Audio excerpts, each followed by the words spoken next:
Baka balak nyo magkaldereta. Nako, subukan nyo itong paraan ko sa pagluto ng kaldereta. Talaga namang sarsa pa lang ulam na ulam na. At sa tuwing may okasyon dito sa bahay ay talaga namang ito yung hindi nawawala sa aking mga ulam. Dahil nga ito rin naman yung palagi nilang nire-request sa akin. Kapag nagluluto nga ako ng kaldereta ay una kong ipiniprito itong mga gulay. Bali naghiwa nga po ako dito ng patatas at karot. Mas maganda po kasi kapag bahagya nyo ipiprito ang inyong mga gulay na ilalagay nyo sa kaldereta dahil hindi siya basta-basta nadudurog kapag inihalo nyo na po sa karne. At pagkatapos ko nga pong bahagyang maiprito itong ating karot at patatas ay isinunod ko na rin itong ating red and green bell pepper. Bahagya rin po natin yung ipiprito. Ang pagpiprito po ng ganitong gulay ay makakaiwas din po sa mabilisang pagkapanis ng inyong ulam.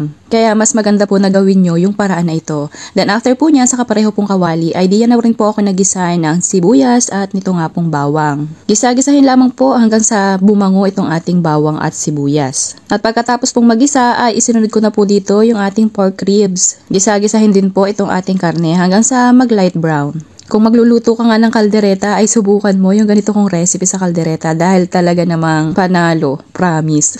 Naglagay na nga rin po ako dyan ng pampalasa kagaya ng toyo, laurel at itong ating tomato paste. At syempre po paminta, bali yung ating pong kumpletong sangkap ay tingnan nyo na lamang po sa comment section dahil ilalagay ko na lamang po doon. Kapag ganito nga pong kaldereta mas gusto kong gamitin yung tomato paste kasi mas maganda yung nagiging outcome ng pinakang sauce niya. At inilagay ko na nga po dito yung isang tasa ng gata ng niyog. Ito po yung talagang sekreto ko sa paggawa ng kaldereta. Kaya naman po creamy at sabaw pa lang ay talaga namang panalo na. So nilagyan ko rin po yan ng sapat na tubig at isang pork cube. Atin po itong tatakpan para naman po mas mabilis lumambot yung ating karne. After 30 minutes nga po ng pagpapakulo ay eto na po, bahagya na po malambot yung ating karne. At dito na rin po ako maglalagay ng kalahating lata ng liver spread. Na isa sa hindi pwedeng mawala dito nga sa ating kaldereta recipe. So halu-haluin po mabuti at hayaan pa rin po yung makakulo at atin po muna yung tatakpan para mas lalong lumambot pa yung ating karne. At kapag malambot na nga po yung karne ay ilalagay ko na po dito yung ating pinrito kaninang mga gulay. Tapos yan po ay ating hahalo-haluin at hahayaan pa po natin yan sa loob ng ilan pang minuto sa katamtamang lakas na lamang po ng apoy. At naglagay rin po ako dito ng isang kutsara ng asukal. Pambalansi po dun sa mga pampalasa na inilagay natin dito.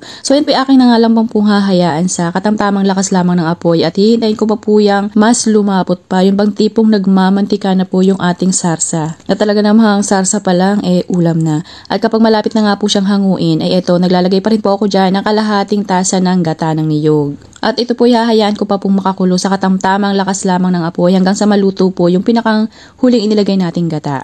At dahil nga po sa kaldereta gusto ko na medyo may konting anghang naglagay na rin po ako dyan ng sili. And syempre naglagay na rin po ako ng keso sa ibabaw para naman maging cheesy rin itong ating kaldereta. Bali hindi na po ako naglagay diyan ng peanut butter pero kung gusto nyo po pong maglagay ay pwede naman po. Choice nyo na po yun. So ayan, kapag ganito na po ang itsura na talaga namang sarsa pa lang nakakatakam na pwede nyo na po yung iserve. Sarsa pa lang talaga namang makataob kaldero na. So kung hindi nyo pa nasusubukan yung ganitong paraan sa pagluluto ng kaldereta, subukan nyo na. Serve and enjoy!